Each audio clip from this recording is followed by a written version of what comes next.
Shalom, amada igreja. Shalom. Coisa boa estar aqui mais uma vez. Quem está feliz aí, diga amém. Amém. Então dá uma salva de palmas aí para o Senhor Jesus. Nesse retorno. Que nossa igreja, né? Aqui não parou, mas a nossa igreja parou durante o lockdown.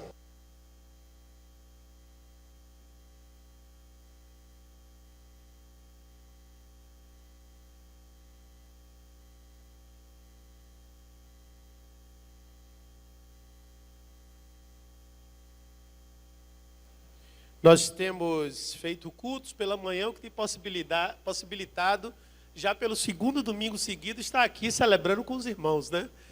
E assim, para mim é uma honra, mais uma vez, estar ministrando aqui nessa igreja. E colocar aqui, deixar que o Espírito Santo possa tratar de nossas vidas nessa noite. Amém? Queridos,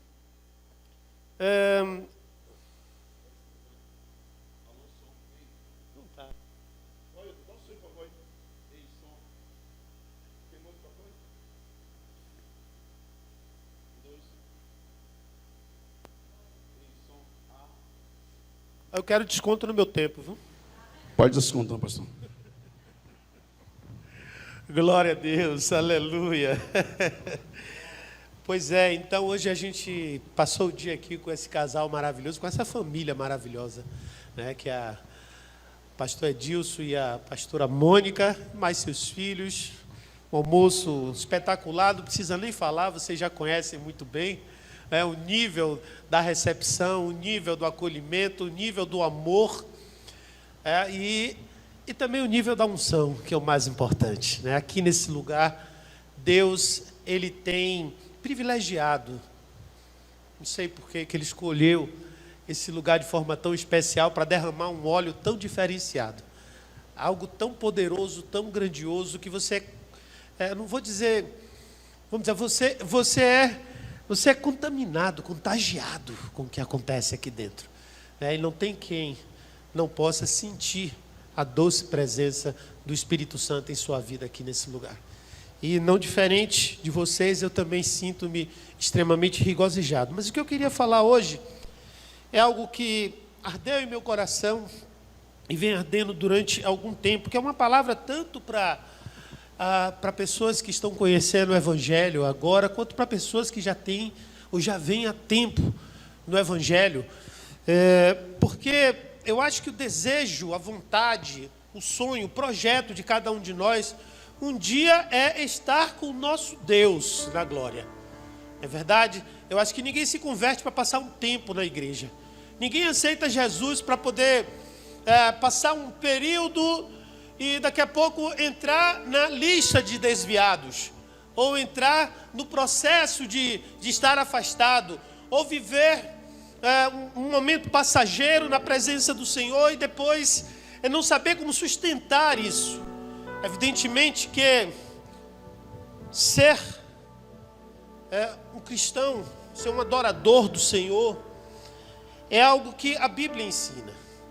Só a Bíblia ensina como nós podemos concluir a nossa jornada da fé, honrando a Deus e cumprindo o nosso propósito aqui na terra. Esse é o tema dessa mensagem hoje. Como concluir a jornada da fé, honrando a Deus e cumprindo o seu propósito aqui na terra. E uma das coisas que eu acho que assim que o Espírito Santo começou por me tocar, foi justamente por pessoas que na Bíblia, que a Bíblia fala, que não conseguiram concluir essa jornada. Por exemplo, a gente pode falar dos 600 mil que saíram do Egito,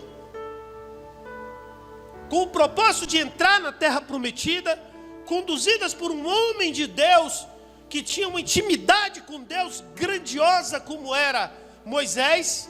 E desses 600 mil, apenas 2 concluíram a sua jornada. Apenas 2, Josué e Caleb. Mas essa é uma história do Antigo Testamento. Porque quando a gente fala em terra prometida, nós precisamos fazer os paralelos tipológicos. Ou seja, o que o Antigo Testamento aponta para o Novo Testamento. Então a terra prometida no Antigo Testamento, ela aponta para a salvação. Ela aponta para o dia em que nos encontraremos com o Senhor Jesus. A caminhada no deserto aponta para a nossa vida, para a nossa jornada aqui nesse mundo. A nossa jornada onde Jesus disse que teríamos aflições. Portanto, o deserto vivido por eles é exatamente a nossa jornada aqui nesse mundo. Então, que paralelo nós poderíamos encontrar no Novo Testamento? Judas? Sim, sem dúvida, Judas foi um homem que começou a sua caminhada, mas não concluiu. Por ele ter traído o Senhor Jesus, ele não ter tido a atitude correta após a sua traição, ele acabou tirando a própria vida de remorso e não concluiu a sua jornada. Mas quantos outros? São tão poucos que a Bíblia relata pelo nome, porque eu acho que o Espírito Santo ele se preocupou em focar naqueles que venceram, naqueles que concluíram, naqueles que chegaram até o fim, naqueles que de fato alcançaram o processo. Mas na minha reflexão Deus me mostrou uma pessoa onde a Bíblia cita o nome dele 3 vezes. E olha que quando a Bíblia cita o nome de alguém é porque esse alguém tem muita importância. Você quer ver? Alguém conhece aqui ou sabe por acaso algum indício que diga qual era o nome da mulher de Potifar? Ou você pode ter uma ideia de qual era o nome da mulher de Ló? A gente só conhece essas pessoas pela citação. Se alguém disser aqui qual é o nome da sogra de Pedro, me chame depois do culto que eu dou um chocolate. A gente não vai encontrar esse paralelo. Entretanto, Colossenses capítulo 4,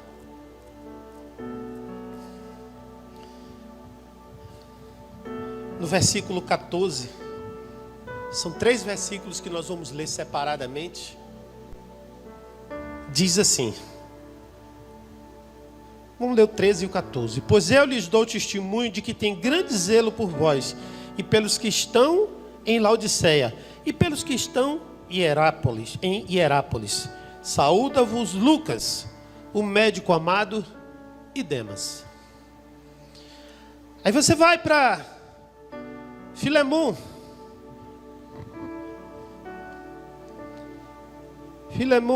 Filemon, não dá para dizer qual é o capítulo de Filemon. Se alguém dissesse tem algum capítulo além do 1, ninguém achou o capítulo 2, né? No versículo 24 diz assim: saúdam-te Epáfras, meu companheiro de prisão por Cristo Jesus, Marcos, Aristarco, Demas, de novo Demas, Lucas, meus cooperadores. Olha só o que é que Paulo diz. Marcos, Aristarco, Demas e Lucas, meus cooperadores. Não eram qualquer pessoas, eram pessoas a quem o Espírito Santo honrou em dar o nome, além de que Paulo citou como seus cooperadores. E finalmente, a terceira vez que cita-se o nome de Demas está em 2 Timóteo, capítulo 4. No versículo 9 e 10, diz assim: procura vir ter comigo depressa, porque Demas me desamparou, amando o presente século, e foi para Tessalônica, Crescente para a Galácia e Tito para a Dalmácia. Porque Demas me desamparou, Demas me deixou, Demas me abandonou, largou o ministério. E a gente entende que ele largou não só o ministério, porque a Bíblia fala que ele amou o presente século. Sabe, queridos, quando eu li a primeira vez esse texto, tem alguns anos, uma pergunta me veio ao coração com muita força. E aquela pergunta foi: se Demas, que era um cooperador de nada mais, nada menos do que o apóstolo Paulo. O apóstolo Paulo, queridos, não era qualquer pastor. Ele não estava congregando em qualquer, entre aspas, igreja. Ele era um discípulo direto. Ele não era nem um discípulo de um discípulo. Ele era um cooperador direto do apóstolo Paulo. Só para que você tenha uma referência de quem era o apóstolo Paulo, talvez todos vocês já saibam, mas eu vou aprofundar um pouco mais ainda o seu entendimento de quem era o apóstolo Paulo. O apóstolo Paulo é responsável por nada mais, nada menos do que 60% de todo o Novo Testamento. Tudo que foi escrito no Novo Testamento foi escrito ou pelo apóstolo Paulo ou por discípulos do apóstolo Paulo. Por exemplo, o Evangelho de Lucas, que nós vimos aqui que ele era cooperador de Paulo, foi escrito por um discípulo de Paulo. O livro dos Atos dos Apóstolos também foi escrito por Lucas. Marcos é aquele jovem chamado João Marcos, ao qual Barnabé andava junto e que também era o quê? Discípulo de Paulo. Só dos evangelhos 50% foram escritos pelos discípulos de Paulo. Só dos evangelhos. Fora epístola aos Romanos, aos Coríntios, epístola aos Gálatas, aos Efésios, aos Filipenses, aos Tessalonicenses. Ou seja, uma contribuição poderosíssima e grandiosa para o Evangelho. Tudo que praticamente nós sabemos hoje de Jesus, 50% disso foi escrito pelo apóstolo Paulo. E olha, que Paulo recebeu essa revelação não foi à toa. Paulo não recebeu essa revelação como Pedro, por exemplo, que viveu os 3 anos e meio de ministério de Jesus. Ou como João, que também viveu os 3 anos e meio. Não, Paulo recebeu de uma maneira diferenciada. Por quê?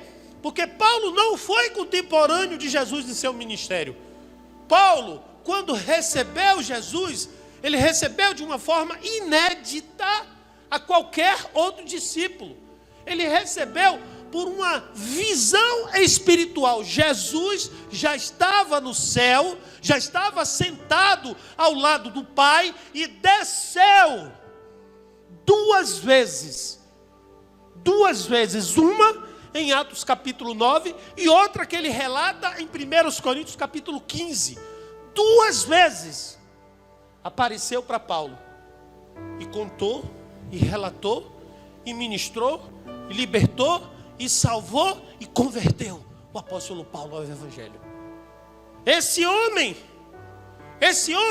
que foi chamado de uma forma tão poderosa, tão grandiosa, a Bíblia diz que quando ele estava durante os seus 3 dias de cegueira, quando Ananias, aquele que foi responsável por impor as mãos sobre ele, questionou a Deus acerca de que Deus não deveria fazer aquilo com ele porque aquele era um perseguidor de cristãos, o próprio Deus respondeu para ele dizendo: deixa, porque esse foi escolhido para padecer pelo meu nome.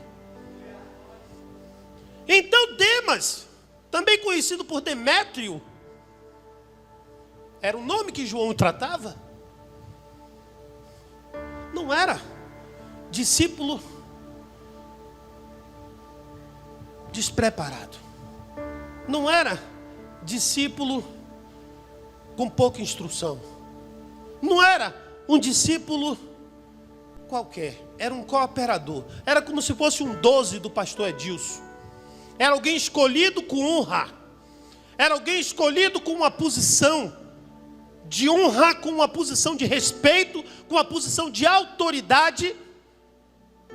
Era escolhido como alguém para um chamado especial. Mas a Bíblia diz, irmãos, que esse homem desamparou o apóstolo Paulo. O que foi que aconteceu com ele para que ele viesse a desamparar o apóstolo Paulo? Essa é a lição que nós precisamos aprender. Sabe para quê? Para que não deixemos que isso aconteça conosco. Porque não é só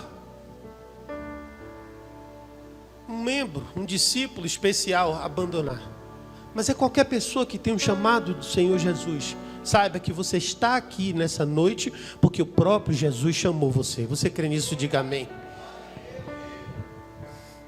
Então a Bíblia fala aqui, ó, que ele amou o presente século.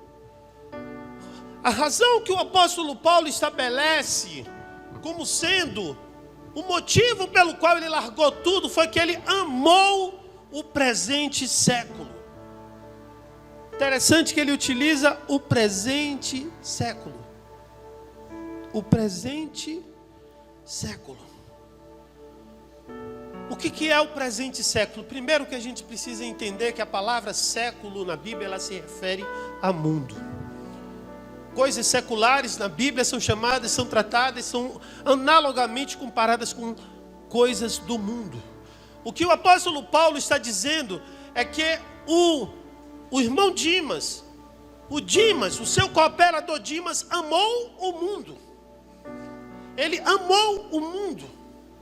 E por ter amado o mundo, ele desviou-se do seu chamado. Ele desviou-se do seu propósito. Ele escolheu um caminho que o afastou completamente de Deus. E a Bíblia encerra a história de Dimas aí.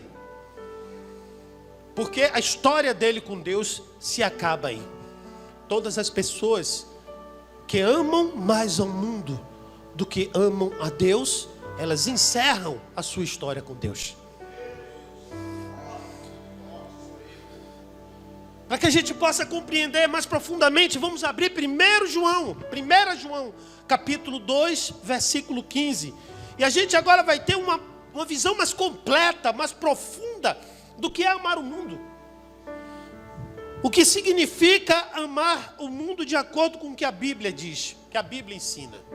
A Bíblia fala assim, ó: não ameis o mundo, nem o que no mundo há.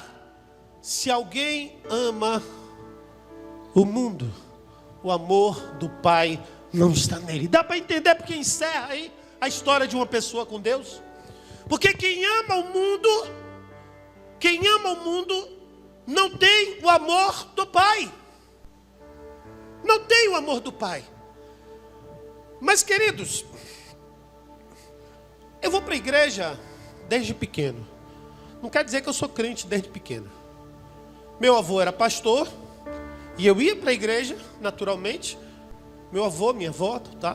Mas depois a gente deu uns passeios aí por fora. E depois eu me tornei crente, graças a Deus. As orações de meu avô foram ouvidas.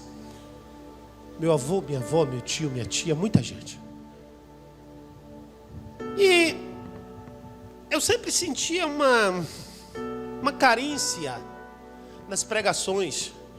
É que as pregações, elas sempre falavam muito do o quê, mas elas nunca ensinavam o como. Você sabe, aquela coisa de dizer assim, ó, meu irmão, você tem que ser santo. Então eu tenho que ser o quê? Eu tenho que ser santo. Mas aí eu me perguntava, como é ser santo? Porque, queridos, a gente precisa saber na prática como as coisas funcionam. Fé não pode ser teoria. Para você concluir a jornada da fé, você precisa praticar a fé. Você precisa não simplesmente, quando a Bíblia diz que o justo vive pela fé. Viver é experimentar. Viver é realizar. Viver é fazer acontecer. Viver não é simplesmente saber o que eu devo fazer, mas como eu faço. E essa palavra, quando diz assim, que não ameis o mundo e nem as coisas que no mundo há, eu preciso saber como é amar o mundo. E a Bíblia nos ensina. Versículo 16 de 1 João, capítulo 2. Olha só o que é que ela diz. Porque tudo que há no mundo, a concupiscência da carne, a concupiscência dos olhos e a soberba da vida, não são do Pai, mas do mundo. Então, o que é amar o mundo?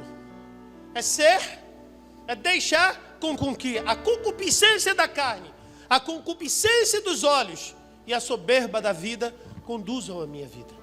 Eu vivo de acordo com o que os meus desejos ilícitos. Sabe o que é concupiscência? Essa é uma palavra difícil, mas traduzindo no português bem claro, concupiscência é desejo ilícito. Desejo ilícito. Desejo que cada um de nós tem, mas que não são lícitos. Desejo que todos nós temos, mas que não devemos dar lugar para esses desejos. Desejos que estão dentro de nós, mas que nós devemos rejeitá-los. Muitos desses desejos, ele tem a cara, parecem ser lícitos, mas nem sempre são. Muitos desejos desses parecem serem coisas normais, mas nós vamos aprender, queridos, que esses desejos, na verdade, eles nos afastam de Deus. Eles nos levam para muito longe de Deus. Mas a gente, antes de saber por que esses desejos, eles são tão prejudiciais para nossas vidas, a gente, antes de saber por que essas práticas, elas podem nos afastar tanto de Deus, nós precisamos saber a origem disso tudo. Porque a Bíblia fala, cadê o versículo? A Bíblia fala que eles não são do Pai, mas são do mundo. A Bíblia diz que esse mundo tem um príncipe. E esse príncipe cega o entendimento dos incrédulos. Incrédulo é até todo aquele que ouve a palavra de Deus e não crê.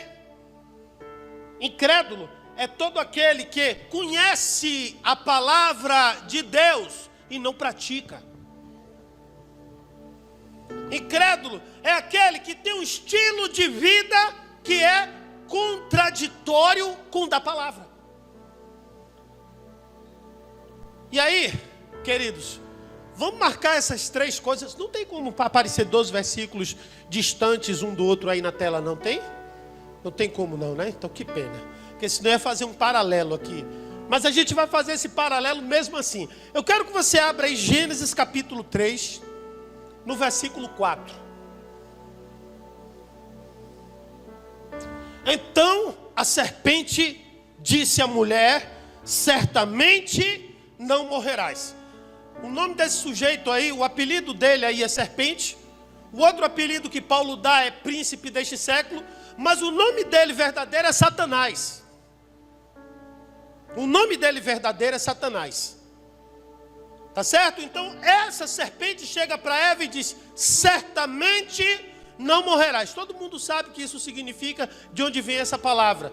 Vem do momento em que a serpente chega para Eva e diz para ela o seguinte: olha, Eva, Deus disse que se vocês comerem de todas as árvores do jardim, vocês não vão morrer. E Eva disse: não, o Senhor disse, somente se nós comermos da árvore do conhecimento do bem e do mal, nem tocar nela, nós vamos morrer. Aí Satanás aí disse: nada disso. Isso é conversa de Deus. Não vai morrer não. Versículo 5. Porque Deus sabe que no dia em que dele comer, diz: se abrirão os vossos olhos e serei como Deus, conhecendo, sabendo o bem e o mal. E aí, a versículo 6 diz assim: vendo a mulher, vamos lá, número 1, que a árvore era boa de comer.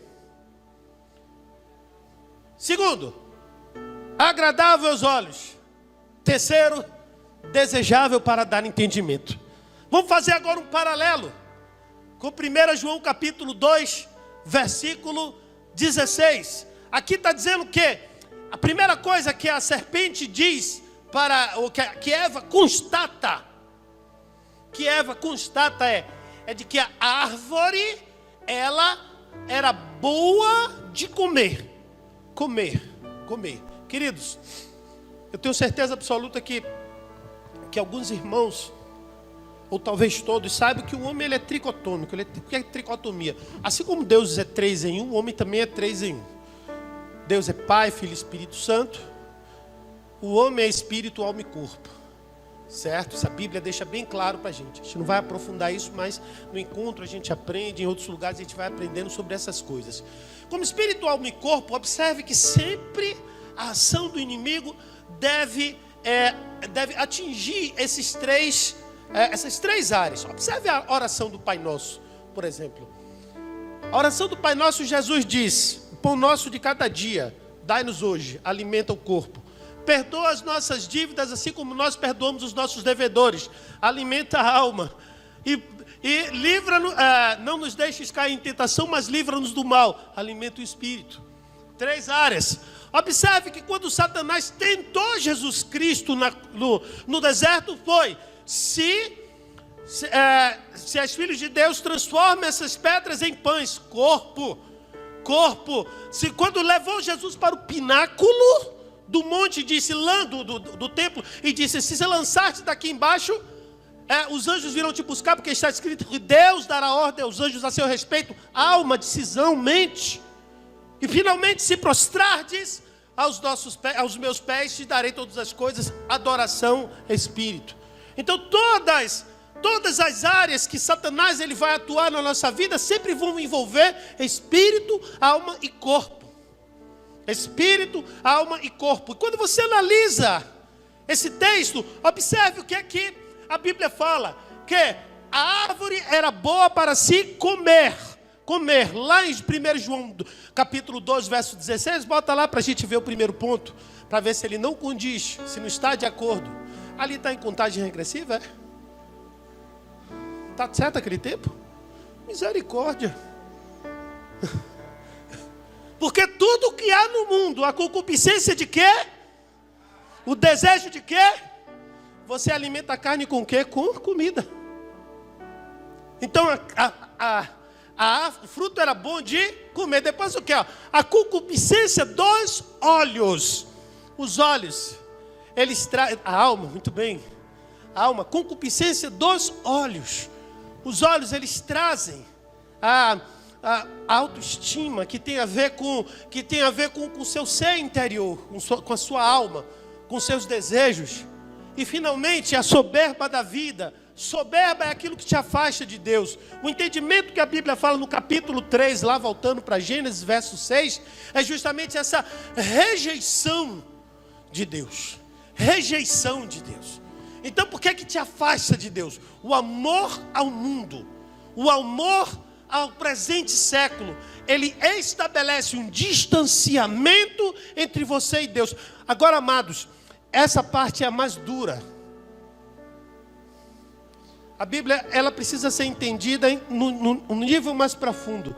Toda vez que você estiver lendo a Bíblia, você faça sempre a pergunta: e daí? Porque você vai se aprofundando. Você vai se aprofundando cada vez mais no texto. Então quando você diz assim: pastor Eclésio, mas e daí sobre a concupiscência da carne? Você vai começar a atentar aos desejos da carne. Você vai começar a ser conduzido pela carne. A carne, por sua vez, vai convencer a sua mente. E a sua mente vai te gerar ações e o Espírito Santo vai apagar em tua vida. É triste quando se chega a esse ponto. É triste quando se chega a esse nível. Por quê?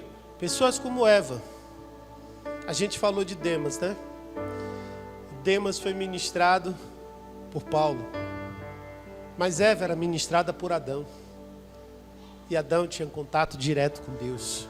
Tudo que Adão conhecia na sua vida era o conhecimento de Deus. E ainda assim Eva conseguiu se desviar. Se pessoas como eles, se pessoas com profundidade deles conseguem se desviar, será que nós não temos que nos cuidar? Por isso que o apóstolo Paulo fala em 1 Coríntios capítulo 10, no versículo 12, diz assim com clareza: aquele que está de pé, cuide para que não caia. Mas pastor, o senhor só está falando aí na parte ruim. E como é que eu faço para me manter firme na jornada da fé? Queridos, eu preciso primeiro falar do risco que você está correndo. Eu preciso primeiro alertar para você da dificuldade, da situação que qualquer um de nós pode ser aqui o mais ungido de todos. Pode ser aqui o mais profundo de todos, o 12 do pastor com mais dedicação. Aquele que dá primícia, aquele que participa de todas as reuniões, aquele que fala, aquele que não fala, aquele que obedece, aquele que faz tudo. Pode ser também um novo convertido. Saiba que dentro do projeto do diabo para tirar você da presença de Deus, o seu nome está lá. Então nós precisamos estar entendendo, conhecendo a estratégia do inimigo, para que possamos, de acordo com a palavra e não de acordo com o meu entendimento, porque se eu tentar fazer alguma coisa de acordo com o meu entendimento, eu vou cometer o mesmo erro que Eva, eu vou cometer o mesmo erro que Demas, porque eu vou estar agindo de acordo com o meu entendimento, mas a palavra me ensina, a palavra nos ensina, e essa palavra vai ser dita para você agora, nesse momento.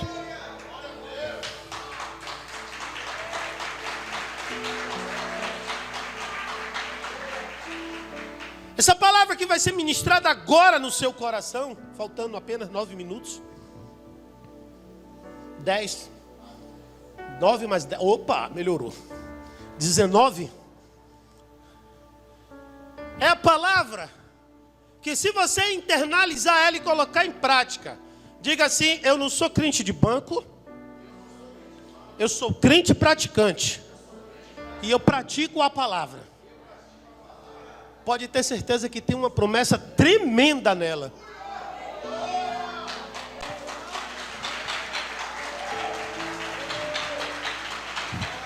Abre aí 2 Pedro capítulo 2, capítulo 1, versículo 10. 2 Pedro capítulo 1, versículo 10. Vamos lá. Portanto, irmãos, procurai fazer cada vez mais firme. Diga assim: cada vez mais firme a vossa vocação. Diga assim: a minha vocação e a minha eleição. Porque fazendo isso, pronto, eu quero que você veja assim, fazendo isso, olha só a promessa que tem nessa palavra. O que é que tem ali? Nunca, diga assim: nunca, nunca. Se a Bíblia diz que é nunca, nunca, nunca. E se ele achou, ainda achando pouco, o Espírito Santo ainda disse assim: ó, jamais. Nunca, jamais. Diga assim: nunca, jamais tropeçarás. Oh, glória!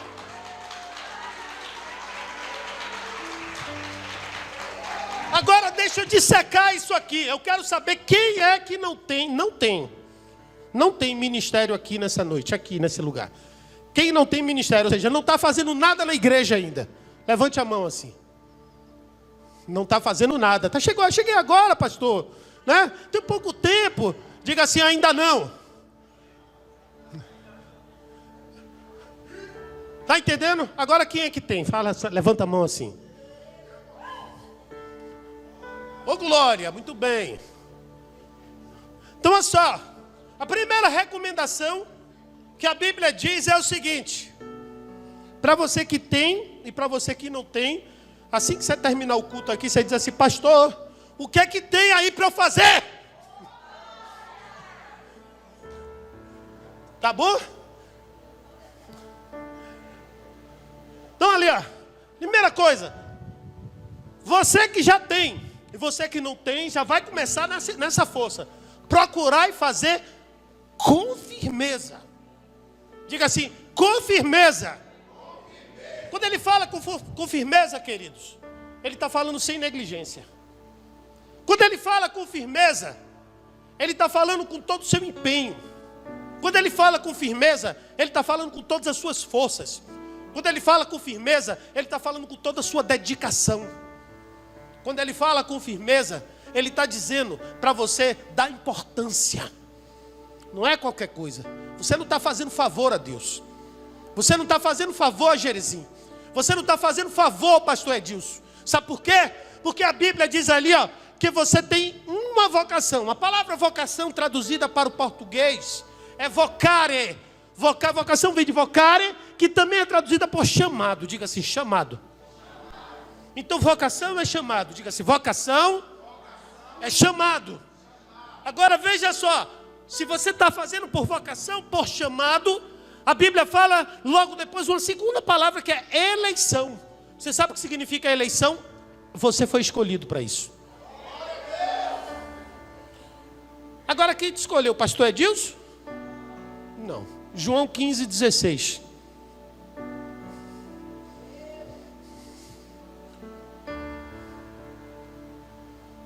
Não me escolhestes vós a mim, mas eu vos escolhi a vós e vos nomeei, para que vades e des fruto, e o vosso fruto permaneça, a fim de que tudo quanto em meu nome pedirdes ao Pai, vos seja feito. Deu para entender agora?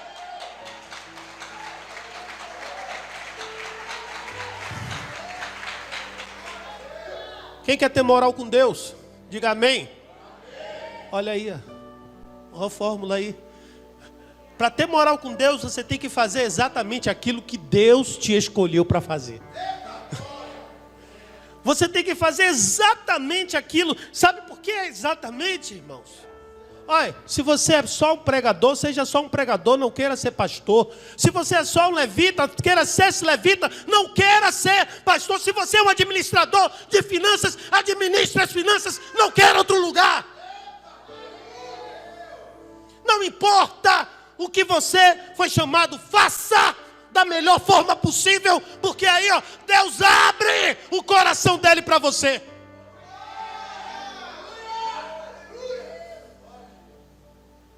E quando você faz isso, você honra a Deus. Por quê? Porque você está cumprindo o seu propósito. Deus escolheu você para isso. Deus chamou você para isso. Deus estabeleceu isso para a tua vida. Ele, quando te viu, tem uma ilustração linda que eu ouvi daquele... Já ouviu falar do escultor chamado Michelangelo, né? Ele esculpia obras na Itália, um italiano, que ele fazia as obras mais lindas que estão até hoje aí para muita gente ver. Tanto pinturas quanto obras em mármore. E conta a história que quando chegavam para ele e perguntavam como foi que ele conseguiu extrair aquela beleza de um bloco de mármore, ele dizia que quando ele pegava aquele bloco bruto, ele já via a escultura pronta. É o que ele chamava de Galateia. Vocês são a Galateia do Senhor. Deus, quando viu vocês, a palavra de Deus diz que Ele começa tudo pelo fim. Então, Rafa, Ele já te viu cumprindo cada uma das atribuições do chamado dele para a tua vida. Então, Tiago, quando ele olhou para você, ele já viu você prontinho, realizando exatamente aquilo que ele quer que você faça.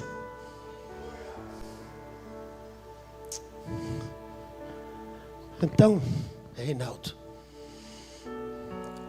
quando Deus te chamou, quando Deus te escolheu, ainda na sarjeta, ainda naquele lugar onde você estava, Ele já via o seu ministério pronto. Deus, Ele já enxerga antes da gente entender. Tudo que a gente precisa, irmãos, é fazer aquilo que Deus nos chamou para fazer. É honrar a Deus com o nosso chamado. É honrar a Deus com o nosso ministério. Existem duas coisas importantes para revelar o nosso chamado. A primeira é o dom e a segunda é o talento. Tem gente que acha que dom e talento são a mesma coisa. Deixa eu explicar. A única diferença entre dom e talento é uma coisa. O seu dom só pode ser usado na casa do Senhor. O seu talento você pode usar aí no mundo. Esse homem tem um talento de ganhar dinheiro, de abrir empresas, administrar empresas, fazer crescer negócios. Mas o dom dele é outro. Porque o dom dele é só para usar aqui na igreja. Talvez às vezes a gente acha que o nosso talento não é o nosso dom. Mas o nosso dom é algo que só pode ser usado dentro da obra. O nosso talento nos faz crescer profissionalmente. O nosso talento nos faz ser grandes. O nosso talento nos faz ser conhecidos, nos faz ter sucesso profissional. É maravilhoso. Você usa elementos do seu talento no seu dom. Mas você não prega o evangelho em uma sala de aula.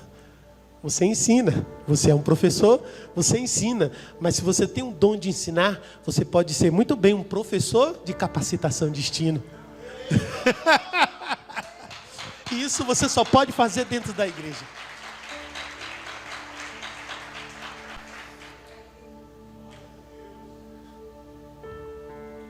Cada um de nós, irmãos, precisa entender que o nosso talento ele é potencializado pelo dom. Quando pegamos o nosso talento e colocamos a serviço do Senhor. Quem aqui concorda que talvez Fábio, pastor Fábio, seria um grande cantor aí fora? Sem dúvida nenhuma, talento ele tem. Mas ele tem algo maior do que o seu talento, que é o seu dom. De emocionar, de levar as pessoas à presença de Deus, de levar as pessoas a um nível diferente quando ele está adorando ao Senhor. Adorar você só pode fazer dentro da igreja do Senhor. Ou como igreja, não dentro especificamente nas quatro paredes, mas como igreja do Senhor. Eu quero que você saiba que isso em qualquer área funciona. Pode ser um serviço que aos olhos do homem parece simples, como limpar o chão da igreja, talvez limpar os banheiros. Mas se lembre que você está fazendo aquilo, é para a obra do Senhor. E Deus, Ele vai potencializar isso. E Ele vai te afirmar, te fundamentar, te aprofundar, te levar a um nível que a própria Bíblia diz que você jamais tropeçará. Você crê nisso? Fecha teus olhos aí. Eu quero convidar aqui um. Cadê o pastor Fábio? Sumiu? Está por onde ele? Cadê o ministério de louvor? Eu quero um ministério de louvor aqui. Quero que você feche teus olhos. Eu quero que você comece agora a perguntar ao Senhor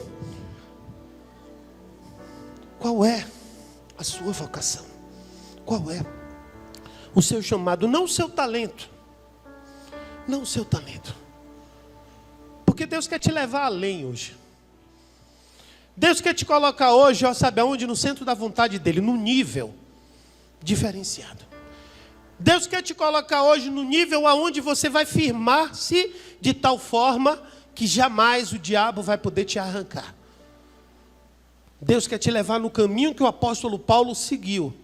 Porque quando o caminho que ele seguiu, Timóteo seguiu, Tito seguiu, Filemão seguiu, Onésimo seguiu, Silvano seguiu, Priscila seguiu, Áquila seguiu, Lídia seguiu e tantos outros seguiram e chegaram até o final.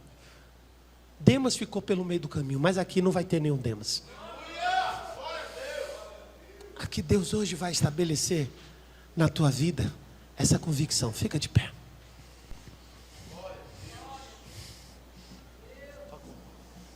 Fica de pé, bota a mão no teu coração. Diga-se: Senhor, na noite de hoje, eu consagro a minha vida inteiramente a Ti, para que o Teu chamado seja perene e verdadeiro em minha vida. Eu prometo a Ti, Senhor, realizar a Tua vontade, com todas as minhas energias, com todas as minhas forças, com toda a minha dedicação, sem jamais olhar para trás. Eu não vou parar. Eu sei que a estrada é longa, Senhor, mas eu vou continuar. Eu sei que virão percalços, Senhor. Eu sei que virão dificuldades, Senhor. Eu sei que virão tentações, Senhor. Eu sei que virão lutas, Senhor. Eu sei que virão problemas, Senhor. Eu sei que virão levantes, Senhor. Eu sei que virão, Senhor, todo tipo de coisas maléficas. Eu sei que virão perseguições, ó Deus. Eu sei que familiares, Senhor, haverão, ó Pai, de se voltar contra mim. Eu sei que os vizinhos podem me criticar. Eu sei que pessoas vão falar, mas eu não vou desistir. Eu não vou parar, Senhor. Eu não vou parar porque eu tenho uma estrada, eu tenho uma promessa, eu tenho um caminho, eu tenho uma resposta tua para a minha vida, Senhor. Eu tenho um projeto, eu tenho um plano, eu tenho uma visão que tu criaste, que tu estabeleceste. Alô? Glória a Deus. Eu não vou parar, a estrada é muito longa, vou continuar. E mesmo em meio às lutas eu não estou só, te sinto aqui. Quem está sentindo a presença de Deus? A vida é mesmo assim. Vamos lá. São tantas aflições eu tenho, mas o Senhor está sempre a me proteger. Te sinto aqui. Ele está aqui nessa noite. Quando o vento sopra contra mim, os problemas tentam me abater. Eu me lembro, grande eu sou, me enviou. Fala. Eu tenho chamado, jamais vou me calar. Eu tenho chamado, o Evangelho anuncia. Eu fui escolhido no ventre da minha mãe. Eu sei que Deus não abre mão. A vida é mesmo assim. São tantas aflições eu tenho que enfrentar, mas o Senhor está sempre a me proteger. sinto aqui. Quando o vento sopra contra mim, os problemas tentam me abater. Eu me lembro, grande eu sou, me enviou. Eu tenho chamado, jamais vou me calar. Eu tenho chamado, o Evangelho anuncia. Eu fui escolhido no ventre da minha mãe. Eu sei que Deus não abre mão de mim. eu tenho chamado. Sabe? O Espírito Santo quer reafirmar a vocação dessa igreja. Uma vocação de multiplicação. Uma vocação de avanço, de crescimento. Uma vocação de transformação de almas. Uma vocação de impacto aonde chega. Hoje essa igreja está aqui nesse prédio. Mas em breve essa igreja não vai estar mais aqui nesse prédio porque não vai mais caber. Não vai mais caber e a gente tem que entender que isso faz parte da vida. Mas, você sabe quem é que vai contar essa história? Sabe, eu creio que Jerezim vai ser contada a história pelos netos do pastor Edilson. Pelos netos. Mas só que quando essa história estiver sendo contada por Asaf, quem sabe um dia aqui no altar, que eu já não falo mais de Fábio, que Fábio já é uma realidade. Fábio já é uma realidade. Silas já é uma realidade. Felipe já é uma realidade. Ed Carlos já é uma realidade. Fabinho aqui já é uma realidade. Breno já é uma realidade. Thiago já é uma realidade. Wilderberg, cadê você? Você já é uma realidade. E tem muitos que estão chegando aqui para construir essa realidade, para viver essa realidade. Você sabe quem é que vai contar a história de vocês aqui nesse altar? É o filho de vocês. Mas eles não vão contar a história aqui para 150, 200 pessoas como eu estou contando hoje.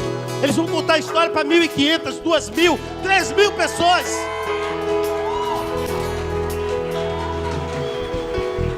Eles vão contar essa história. Está aí o filho de Manuel, que está chegando aí, está a caminho.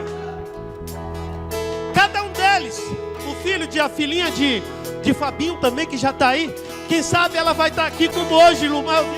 Eu vi Lumar, não foi hoje, não foi outro dia, que ela estava aqui em cima cantando.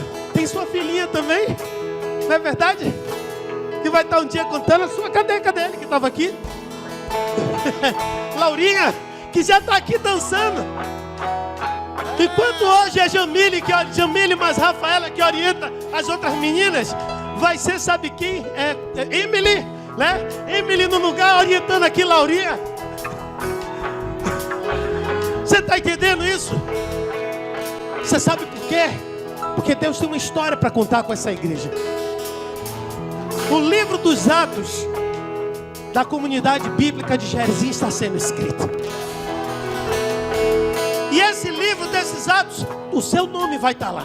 Mas o seu nome não vai estar lá como de Demas. Não. O seu nome vai estar lá como daqueles que concluíram essa história.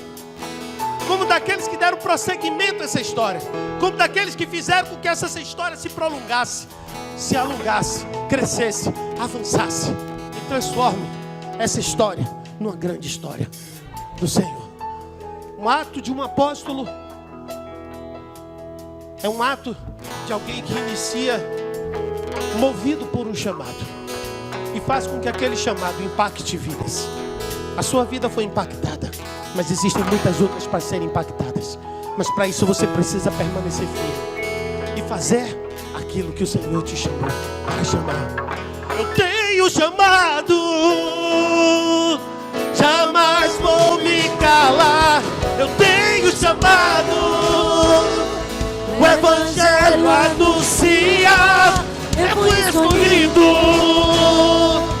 no ventre da minha mãe. Eu sei que Deus não abre mão de mim, não. Oh, eu sei que Deus não abre mão de mim, não. Eu tenho chamado.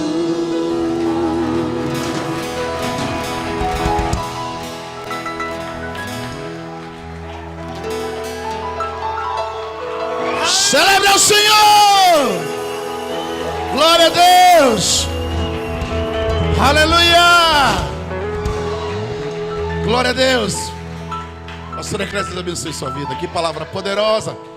Você foi abençoado, diga amém! O Senhor falou com você, diga glória a Deus! Deus abençoe o pastor Eclésia e sua família. Fomos muito ministrados nessa noite. Eu te amo, cara. I love you. Eu te amo com todo o meu coração. Você é meu amigo, você é meu irmão. Você é um amigo que Deus me deu com a minha barba prateada. Um amigo da minha maturidade. É bom ter você nessa casa. Me dê um aplauso mais forte ao Senhor, do pastor Eclésio. Eu quero falar algo para você nessa noite. Eu não sei se para você faz sentido, mas para mim faz muito sentido. Se tem uma coisa que pastor sabe, é que Deus deu a ele a responsabilidade de guiar um povo, de conduzir um povo a uma história de vida melhor. E às vezes somos muito mal interpretados por muita gente, porque as pessoas conhecem a igreja, conhecem a Deus e elas decidem fazer mudanças. Porque essa palavra fala sobre isso. Sobre como ser santo, como perpetuar sua história, como não encerrar algo que Deus começou a fazer no coração e na vida das pessoas. Às vezes a família não entende isso. Mas não é somente isso que somos responsáveis. Nós somos responsáveis pela unidade de vocês, pelo bem-estar de vocês. E às vezes vem aos nossos ouvidos coisas que a gente não pode fazer nada. Apelos, choros. Às vezes as ovelhas passam por situações que nós, como pastores, até queremos fazer algo, mas não podemos. Essa semana 2 famílias me procurou, pastor, e disse bem assim: pastor, a minha luz está para cortar. Já são 3 contas atrasadas. A uma eu disse bem assim: eu tenho um dinheiro reservado para mim passar e comprar algo para minha família. Eu vou emprestar para você, que eu não posso te dar agora. Mas depois eu vou tentar falar com a igreja, para que a igreja possa ressarcir para mim, ele assumir. Aí depois o outro veio e disse: querido, que eu tinha dei para outra pessoa.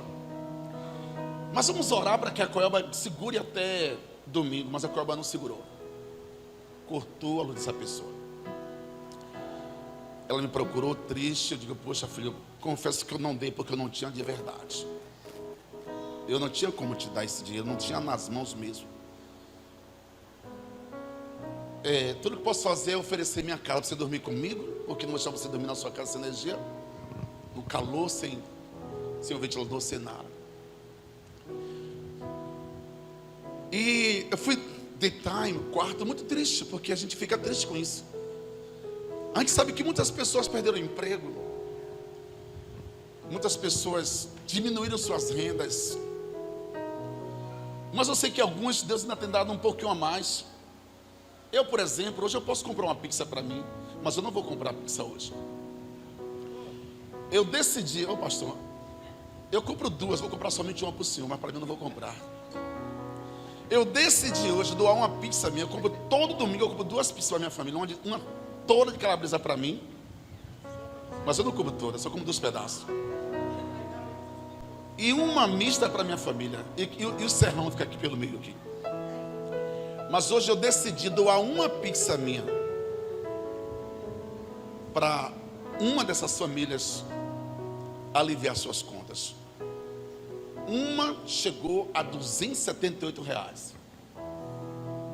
e a outra chegou a R$290.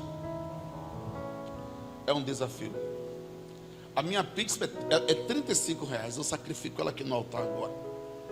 Vai lá, amor, por favor, vai lá embaixo, pega a minha carteira, vê se tem R$35. Cata tudo que tem lá, traz para te doar aqui agora. Eu desafio você a não sacrificar nada que vai te trazer prejuízo amanhã. Mas você que está com seu namorado, sua namorada, você que está pensando que quando você vai para uma pizzaria, churrascaria, sorveteria, eu te peço, em nome de Jesus, pegue esse dinheiro da pizza agora. Você que pode pegar você que vai pegar um Uber, mas você pode ir andando, no lugar que você mora, dá para ir andando. Veja agora, quando está dando Uber até a sua casa agora, pegue o valor desse Uber agora, deposite aqui e vá andando para casa. Eu convido você nessa noite a dar uma oferta não de sacrifício, mas uma oferta de compartilhar esse tempo que Deus te preservou, de ter conta atrasada, de almoçar bem, de tomar café bem, e ainda tem para comer uma pizza, ou tomar um sorvete, ou como diz minha neta, eu amo tomar açaí. Eu amo drink tree de manhã. É drink tree, né? Drink key, sei lá, que é isso. Ela ama aqueles negócios, drink tea de manhã, um negócio desse. Se Sofia tivesse, seria com esse dinheiro, Sofia, traga agora, sacrifique aqui. Vamos cantar uma canção, enquanto você se move e você dá uma oferta, para ele pagar essas 4 contas de energia amanhã, em nome de Jesus. Vamos cantar, para continuar a música aí. Então louve, simplesmente louve. Tá chorando, louve. Precisando, louve. Tá sofrendo, louve. Não importa, louve. Seu louvor invade os céus. Deus vai na frente, abrindo o caminho, quebrando as correntes, venha com alegria, tirando os espinhos, ordena os anjos pra contigo lutar. Ele abre as portas pra ninguém mais fechar. Ele trabalha pra quem nele confia, caminha contigo de noite e de dia. Pega suas mãos, sua bênção chegou. Comece a cantar com muito louvor, com muito louvor, com muito louvor, com muito louvor, com muito louvor, com muito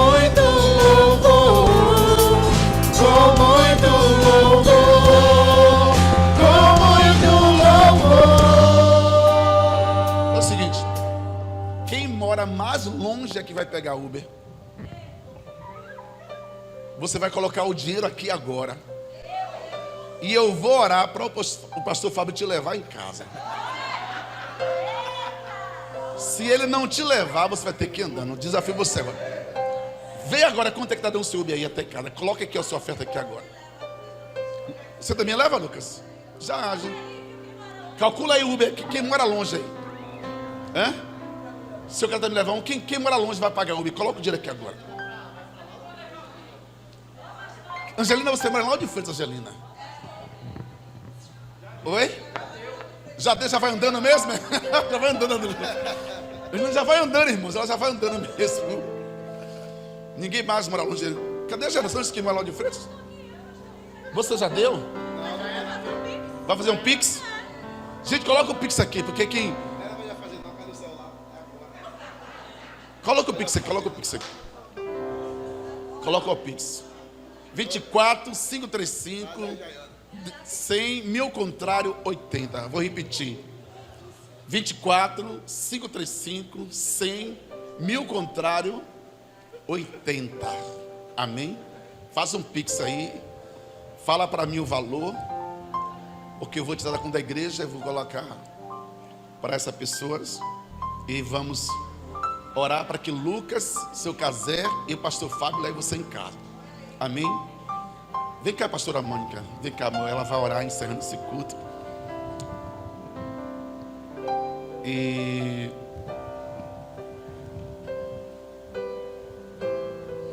vem cá, amor.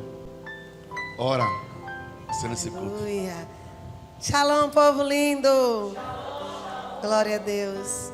Eu convido a você a levantar suas mãos para os céus, em sinal de gratidão, Senhor, pelo que você ouviu e recebeu hoje do céu. Amém? Pai, nós te louvamos, meu Deus. Nós engrandecemos o teu nome porque tu és lindo, és maravilhoso. E o Senhor nos ama de uma tal forma, Deus, que veio nos trazer uma palavra do teu coração, Deus. Uma palavra maravilhosa. E nós te agradecemos, meu Deus, por esta noite. Esse primeiro domingo do mês de maio, Senhor, nós te agradecemos pela vida do teu filho, oh Deus, o pastor Eclésio e a sua família, meu Pai. Que o Senhor o honre, meu Deus, dando graça, oh Deus, mais sabedoria vinda do teu coração, Senhor, e tudo aquilo que deseja a sua alma, Deus. Agora, Senhor, eu te peço que o Senhor também abençoe os teus filhos que estão aqui esta noite, aqueles que contribuíram ajudar alguém, Deus, ou que foi generoso, meu Deus, em contribuir para que outra família também esteja bem, Senhor. Te peço que o Senhor dê, meu Deus, a eles abundantemente tudo aquilo que eles têm necessitado. Pai, eu te peço em nome de Jesus, despede a tua igreja em paz para os seus lares, guarda-os e cobre, Deus, com o sangue de Jesus em todo o tempo, sangue que protege, sangue que cura, sangue que livra de todo o mal, Pai. Em nome de Jesus nós te agradecemos. E a igreja diz: glória a Deus. Diga bem forte: eu tenho um chamado e jamais vou me calar. Amém. Shalom, Jerezinho. Deus abençoe sua vida.